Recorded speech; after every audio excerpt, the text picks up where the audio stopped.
किसी को भी इस बात का यकीन नहीं था कि 23 साल का आर्यन इतना भी खतरनाक हो सकता है। जी हां, आर्यन की गिरफ्तारी के करीब 17 दिन बाद वो सच्चाई सामने आई है जिसके बाद से एनसीबी के भी पसीने छूट गए हैं। एनसीबी का नींद हराम हो गया है। मैं आपके सामने वो वीडियो और वो सच्चाई रखने जा रहा हूं जिसके बाद आज तय हो जाएगा कि आर्यन खान 23 साल की उम्र में ही बहुत ही बड़ा साजिशकर्ता बन गया था। ये तो ड्रग्स की दुनिया का माफिया बन गया था। जी हां, आर्यन खान का एक लड़की से कनेक्शन, जिस लड़की के जरिए ये ड्रग्स मंगाता था, उसकी भी मैं आपको जानकारी दूंगा और पूरा वीडियो दिखाऊंगा। आर्यन का पूरा परिवार और बॉलीवुड के ज्यादातर लोग इस बात का इंतजार कर रहे हैं कि आर्यन खान को बेल मिले, लेकिन बड़ा आदमी होना, पैसे वाला आदमी होना, ये काफी नहीं होता है। अगर आप गलत करते हैं तो आपको सजा जरूर मिलेगी और यही हो रहा है आर्यन खान मामले में। जब कोर्ट आर्यन के बेल पर फैसला सुनाने जा रहा था तो उसके पहले एनसीबी ने एक ऐसा व्हाट्सएप चैट रख दिया जिसके बाद से जज के भी पसीने छूट गए। जी हां, उनके व्हाट्सएप चैट में जो चीजें थी, जिन लोगों से उन्होंने बातचीत की थी, वो वाकई में हैरान करने वाला है।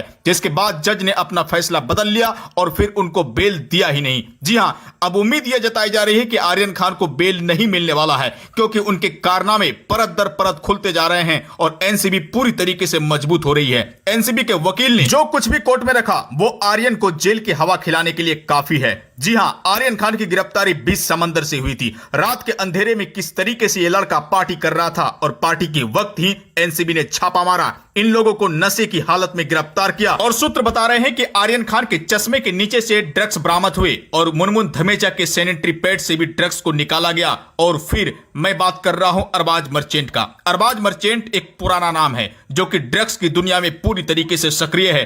अरबाज मर्चेंट ने अपने जूते के नीचे ड्रग्स छुपाया था। ये तमाम जानकारी सामने आई है और एनसीबी पूरी तरीके से तैयारी के साथ कोर्ट में जाती है और इन लोगों का बेल होने ही नहीं देती है। एनसीबी एक के बाद एक कई खुलासे कर रही है, लेकिन इसके अलावा आर्यन खान के ड्राइवर ने जो सच्चाई रखी है उसको जानना और समझना आपके लिए जरूरी है। तो चलिए एक दो लाइन में आप इस चीज को समझ लीजिए कि आर्यन खान के ड्राइवर राजेश मिश्रा क्या कर रहे हैं। राजेश मिश्रा को भी एनसीबी ने गिरफ्तार किया था और उनसे पूछताछ की थी। पूछताछ के दौरान राजेश मिश्रा ने साफ तौर से कहा कि आर्यन खान संदिग्ध गतिविधियां करते थे। वो अमूमन सिगरेट पिया करते थे। जब घर में रहते थे तो उनके घर मन्नत के नीचे एक तहखाना है, वहां जाकर वो सिगरेट पिया करते थे। अगर वो आम सिगरेट होगा तो ये लड़का अपने कमरे में आराम से पी सकता है, लेकिन तहखाने के अंदर जाकर सिगरेट पीना वाकई में शक पैदा करता है। जी हां, ये शक कहीं ना कहीं ड्रग्स की ओर इशारा करता है। हो सकता है कि आर्यन खान सिगरेट की शक्ल में ड्रग्स का सेवन कर रहा हो। जी हां, आम सिगरेट लोग कहीं भी पी लेते हैं, लेकिन तहखाने में जाकर सिगरेट पीना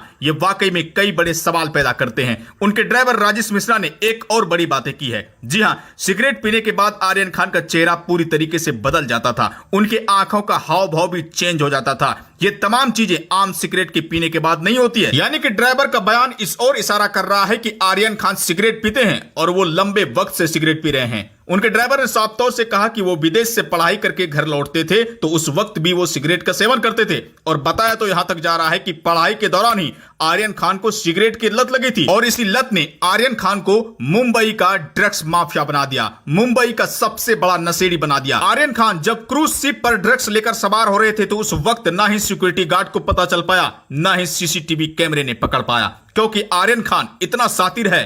उनका सातिराना तरीका वाकई में किसी के भी आंखों में धूल झोंक सकता है। जी हां, ड्रग्स को छुपाने का तरीका वाकई में बहुत ही खतरनाक है। चश्मे के नीचे यह लड़का ड्रग्स छुपाकर सीप के अंदर घुसता है। इसके अलावा इनके कई दोस्त ड्रग्स लेकर सीप के अंदर जाते हैं। रात के अंधेरे में पार्टी शुरू होती है। पार्टी के पहले ड्रग्स का सेवन किया जाता है। नशे में धुत ये लोग रहते हैं। फिर उसके बाद एनसीबी छापा मारती है। आर्यन समेत 8 लोगों को एनसीबी गिरफ्तार करती है और गिरफ्तारी के बाद पूरे देश में बवाल हो जाता है। बवाल इसलिए भी होता है क्योंकि शाहरुख खान का बेटा ड्रग्स मामले में गिरफ्तार हुआ है। आर्यन कई बार एनसीबी की नजरों से फिसल चुके थे, लेकिन एनसीबी की पैनी नजर ने आर्यन को अब की बार गिरफ्तार कर ही लिया। पहले से पता था कि आर्यन सीप पर सवार होगा और वहां पर ड्रग्स की पार्टी होगी और फिर पहले से बिछाए गए जाल में आर्यन खान समेत 8 लोग फंस गए। पार्टी के वक्त उस कमरे से क्या बरामद हुआ है? एनसीबी ने बरामद किया है और उन्हीं के पास ये सारी चीजें हैं, लेकिन चीजें पब्लिक में भी आ गई है। पब्लिक डोमेन में ये चीजें आ गई है और चर्चा का विषय है।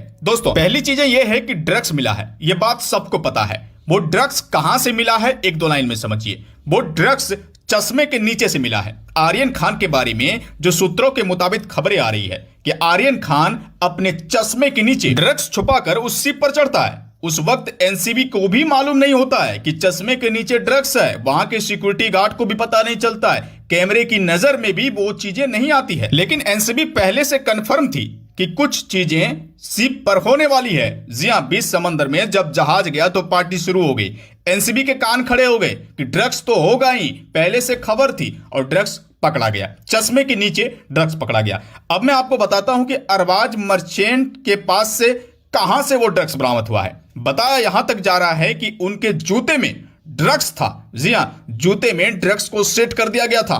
फिर उसके बाद वो शिप में घुस जाते हैं। किसी को कानो कान खबर नहीं लगती है कि ड्रग्स भी इस शिप में आया है। लेकिन जब छापेमारी हुई, गिरफ्तारी हुई, जांच पड़ताल शुरू हुई, सामान को चेक किया गया, तब बातें सामने आई कि ड्रग्स कहां कहां छुपा कर रखा गया। बैग में, जूते में और यहां तक कि चश्मे के पीछे। जी हां, चश्मे में ड्रग्स छुपा कर रखा गया। ये तमाम चीजें आपको पता चल गई। इसके अलावा जो जानकारी आ रही है कि पैसों का लेन देन, जी हां, पैसों का जो लेन देन हो रहा था, वो लेन देन किस रूप में हो रहा था वो भी आप जान लीजिए। कैश के रूप में हो रहा था, ये तो आपको मालूम है। उस जहाज पर पार्टी वाले कमरे से विदेशी करेंसी बरामद हुए हैं, ये जानकारी सामने आ रही है। इसके अलावा पैसों के लेन देन के लिए ऑनलाइन ट्रांजैक्शन का भी काम किया जाता था। जी हां, डार्क वेब के इस्तेमाल से यह सब कुछ होता था। डार्क वेब के इस्तेमाल से क्रिप्टो करेंसी का इस्तेमाल किया जाता था।